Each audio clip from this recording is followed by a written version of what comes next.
कारंजा नगर परिषदेचे वादग्रस्त स्वीकृत नगरसेवक निसार खान नजीर खान यांनी एका 27 वर्षीय महिलेचा विनयभंग केल्याची धक्कादायक घटना घडली आहे। दरम्यान या घटनेनंतर छेड काढणाऱ्या नगरसेवकाला महिलांकडून चांगला चोप देण्यात आला असल्याची माहिती आहे। या प्रकरणी महिलेने पोलिसात तक्रार दाखल केली असून निसार खान यांच्यावर छेडछाडीचा गुन्हा दाखल करण्यात आला आहे। मिळालेल्या माहितीनुसार फिर्यादी महिला ही आपल्या मुलाला शाळेत सोडण्यासाठी बाहेर जात असताना निसार खान नेहमी महिलेचा पाठलाग करीत होता। तू माझा पाठलाग का करतोस असे महिलेने विचारल्यावर तो म्हणाला की हा माझा नेहमीचा मार्ग आहे। त्याने असे उत्तर दिल्यावर मी त्याच्याकडे दुर्लक्ष केले अशी माहिती महिलेने दिली आहे। मात्र दिनांक 10 जुलै रोजी महिला कामानिमित्त मार्केटमध्ये गेली असताना तिला एकांतात पाहून निसार खान याने तुझा मोबाईल नंबर दे असे म्हणत तिच्यासोबत असभ्य वर्तणूक केली। या कृत्यामुळे महिलेचा विनयभंग झाला असून पीडित महिलेच्या तक्रारीवरून कारंजा पोलिसांनी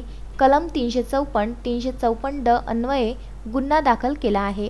पुढील तपास ठाणेदार सतीश पाटील यांच्या मार्गदर्शनाखाली कारंजा शहर पोलीस करीत आहे।